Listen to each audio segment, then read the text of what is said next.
Okay, so just to go over what we'll talk about today, we'll just do an introduction into some different topics about cleaning, green cleaning, environmental health, and then we'll have some questions throughout. So I'll be asking you questions, and please feel free to answer or ask questions during the presentation.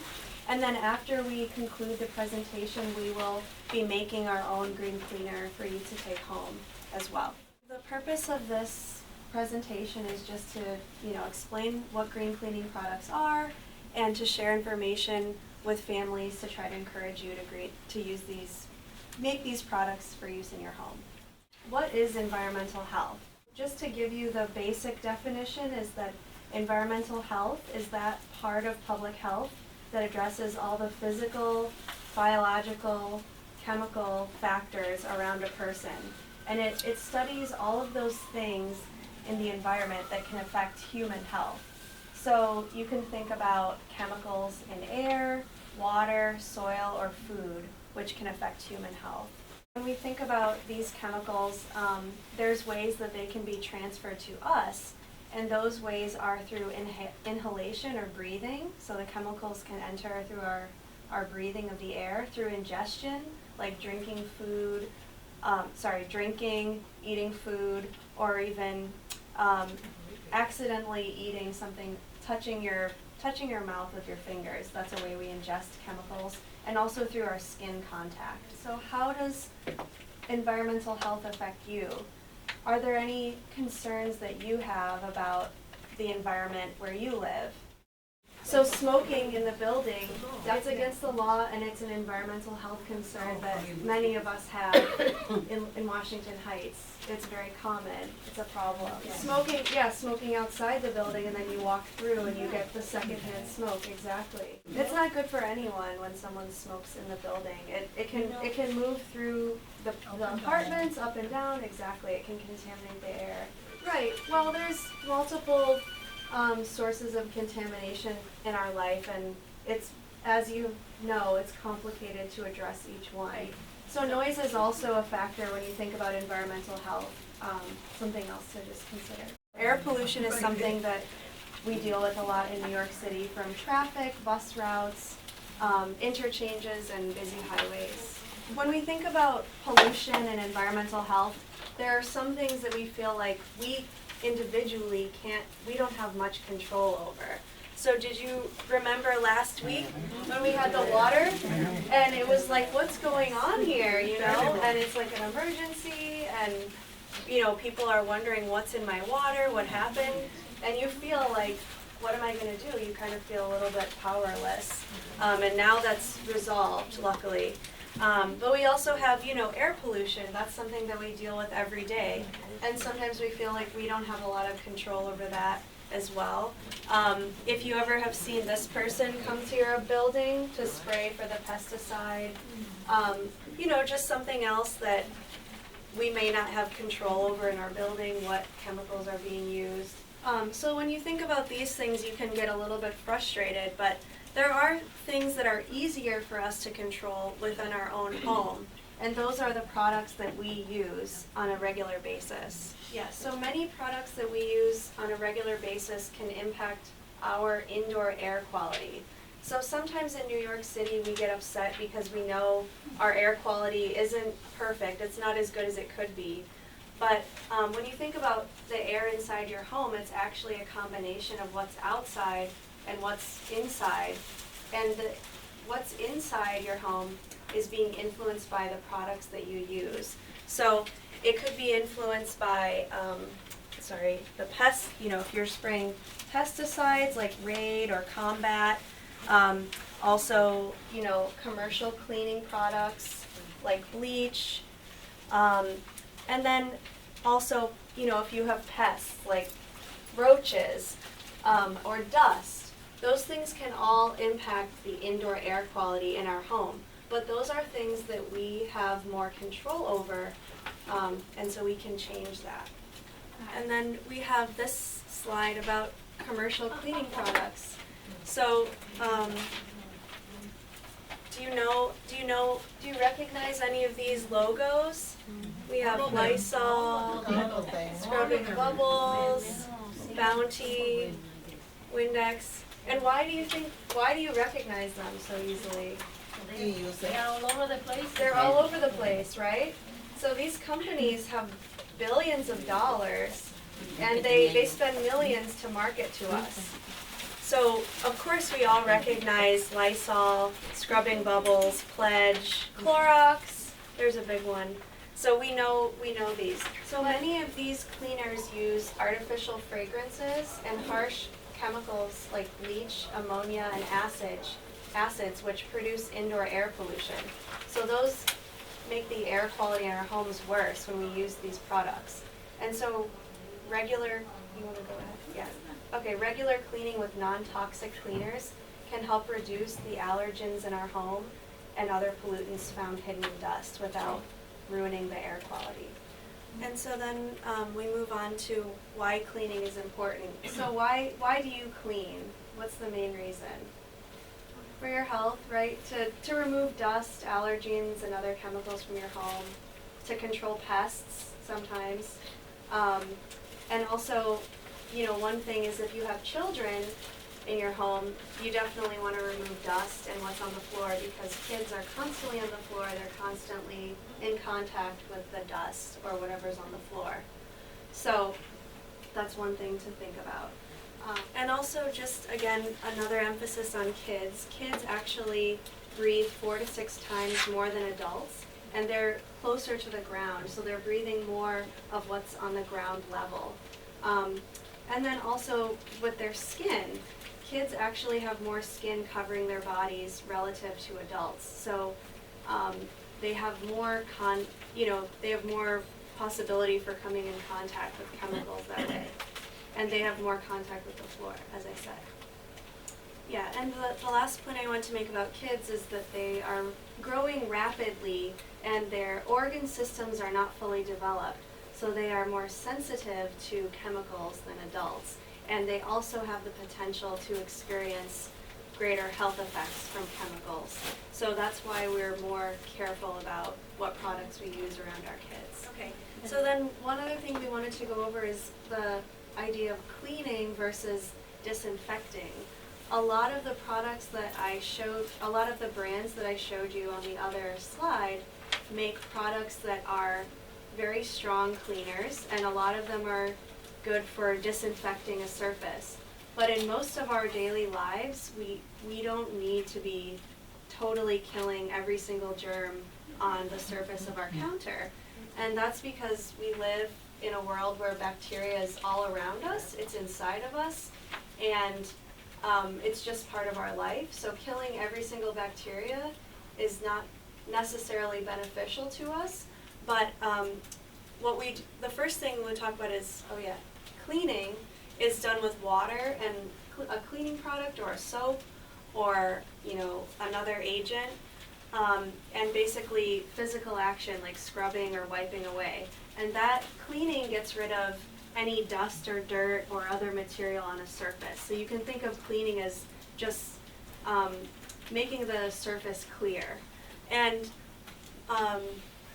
so these cleaning products are used to remove germs, dirt, and other material by washing them down the drain. And then disinfecting and sanitizing reduce germs to a safe level so that illness is unlikely to occur. And they are held to a stronger standard, and they have to, almost completely clear out all bacteria or organisms on a surface. But most of the time, we don't need to disinfect a surface or sanitize a surface unless there's someone sick in our home. So I just have here that sanitizers destroy 99.99% of bacteria in 30 seconds. So they kill everything, they kill it quickly, but they also might be very harsh for human health. Okay, so then why are we talking about green cleaning? So we're concerned about some of the health effects from commercial cleaners. And some health effects that are documented in the literature from these cleaners are the causing or triggering asthma in cleaning workers. Some of these cleaners can irritate or burn the lungs and skin. they can interfere with liver and other organs, they can affect the reproductive system, and they can affect the developing fetus, so they are a risk to pregnant women. And then also, we don't always know much about the long-term health effects of using these cleaners. So I'll explain more about that later on in this presentation, but that's just one other reason why we're interested in green cleaning. Another reason that we are promoting green cleaning is because of accidental poisonings. And so in 2011, bleach was the cause of 34,000 calls to the U.S. Poison Control Center, and 12,000 of these calls were for children under 5. And as we're a children's center, we're very concerned about children's environmental health. But for adults as well, it's easy to use too much of a product and not dilute it properly. But I also want to point out that there's something about ingredients. If you pick up your cleaning product at home that you bought from the store and you look at the ingredient list, the companies are only required to list the active ingredient, and they are not required to list all the tens of other ingredients that are in that product.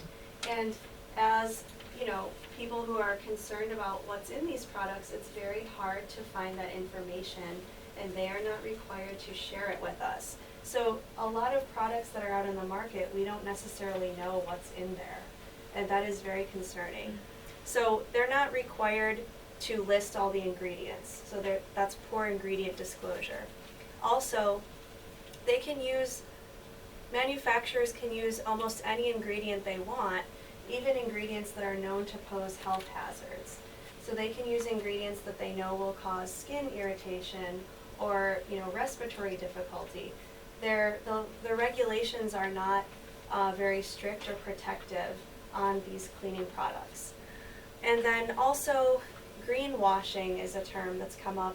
You might notice now when you go to the store, there are more products that say green cleaner or nature's whatever, green. They have all these words that say natural, non-toxic, and green. And each of those words is not regulated by the government, and the company can just write that on there, and we don't know if it's actually healthy for you. So that's just something else to keep in mind, is that these products are not as well regulated as you might think. And when I mean commercial products, not the do-it-yourself. But the do-it-yourself are not regulated either, so. And then the next one I want to point out is another safety concern. How many of you have seen these laundry pods that have been coming out in recent years? This is kind of a confusing packaging, and for babies and toddlers or kids who might visit your house, this might look like an appealing candy or a toy. And in 2014, there were over 11,000 laundry pod poisoning cases in children under 6.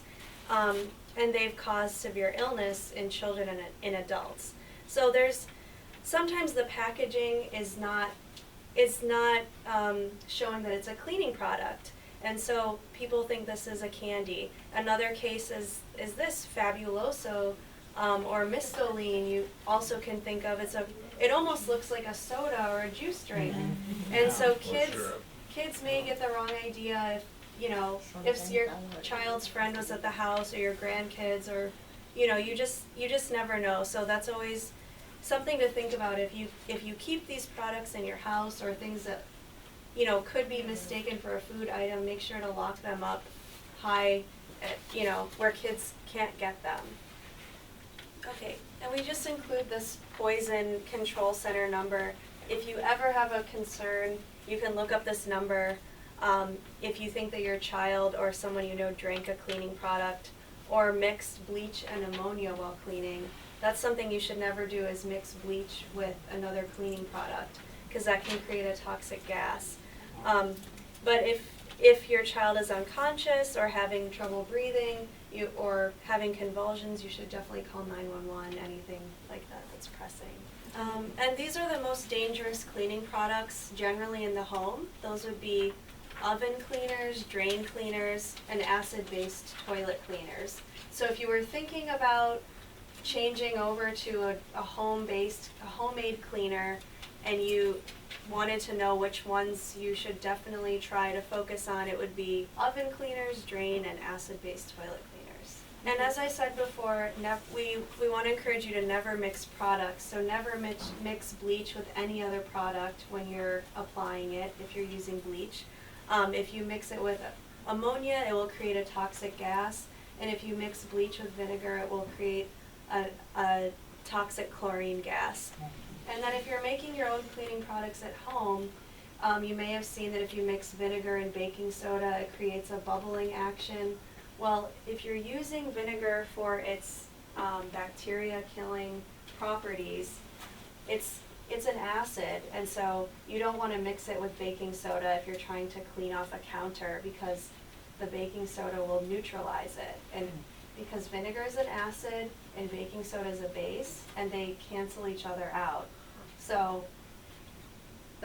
you don't want to mix baking soda with vinegar when you're trying to clean off a surface. Also, it would be good to open windows, open doors, and not be in a very close space, because then all the gas, you inhale it a lot quicker and it becomes more concentrated. So yeah, anytime that you're cleaning the house in general, it's good to try to open the windows if you can. And if there are kids or pregnant women or persons who have, some type of susceptibility, it's good to have them outside the room when you're cleaning as well. So the next thing I want to talk about is fragrances in products. Especially our cleaning products have fragrances. You can think about Febreze, air fresheners, Glade, any of those sprays, perfumes, lotions, even down to your personal care products. In general, when any product has the word fragrance on the label, it usually contains a compound called phthalates. Those are a compound that we study at our center, and studies have shown that phthalates can disrupt the endocrine system, which is the body's system of regulating hormones. And then some of these air fresheners may contain carcinogenic or cancer-causing chemicals, as well as chemicals associated with respiratory and reproductive harm. And so, unfortunately, little research has been done to specifically examine the health risks associated with the use of air fresheners that contain these chemicals. So we recommend, I know this might sound radical, but we recommend trying to avoid products with any fragrance, perfume, or scent. And if that's horrible for you, there are ways to make your own home-based air freshener by boiling a pot of water on your stove and adding cinnamon sticks or lemon or a variety of other things. But you also want to try to avoid air fresheners and deodorizers. If you choose to use those products, definitely open a window. And we always say that a clean house doesn't smell like cleaning products, it smells like nothing.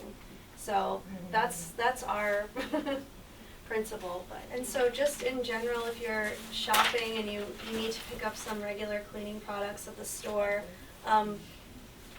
you can always look for these words on the label, danger or warning. That just lets you know that that product is more stronger than others, and you should be really careful or maybe consider an alternative. And we also recommend when you're shopping to avoid the sprays and the aerosols. I don't know if you've seen the Clorox for your shower. Whenever you spray that stuff, it can create a fine mist because it's made of these little droplets, and those can create a cloud, and those fine mist particles can go deep inside your lungs. So you just want to think about how you're applying those products, if you're using them. Those are things that can definitely affect you. So we recommend trying to avoid spray products in general. And so for home-based cleaners, most of these are things that are relatively easy to make, and they're usually inexpensive. I know that one parent in our study told me that she spends $70 a month on, all the commercial cleaners because she cleans really regularly. So that can really add up. But the cleaners that we're sharing with you are very inexpensive. And also white vinegar, which is the main part of the cleaner we're making today, can be used to effectively clean a surface and kill germs. There is new research coming out on home-based cleaners, but it's a very new field, and so we don't know much about it yet, but people are trying to explore ways to use vinegar to clean surfaces in your home, and to find alternatives to these commercial cleaners. And so for most purposes, cleaning with vinegar is sufficient, it will do the job. So you can use it on your countertops to clean, you can use it on your tables, you can use it on your floors, your toilet, you can use it anywhere, and it will clear the surface of most germs that you would be concerned about, and you can go on with your day. And if you're concerned about the smell, you can open a window and it will be gone in a few minutes. And so this is the cleaner we're making today. It's going to be a 1/2 cup white vinegar, 2 to 3 tablespoons of lemon juice, that's optional. You don't need to use that at home. And then 2 cups of water. And you can mix that into your spray bottle and just, try it out for yourself and see if you like it. And then basically, we always recommend washing our hands. That's the single most way you can reduce getting sick or spreading an illness at home or at work. So we recommend that you especially, about washing your hands before you eat and before you cook, also after you touch pets, after being outside, after blowing your nose, sneezing or coughing, and especially after cleaning the house, you definitely want to wash your hands and using the bathroom. And we're just reminding you that you're washing away dust, dirt, germs, bacteria, and other chemicals that you may have touched. And if someone's sick at home, again, wash your hands and then clean surfaces, sanitize or disinfect if you feel that is necessary. And so just to recap, we're encouraging these home-based cleaners with few ingredients just to be protective of everyone's health, especially children and developing children. And so always wash your hands, and then usually white vinegar is sufficient for most cleaning jobs.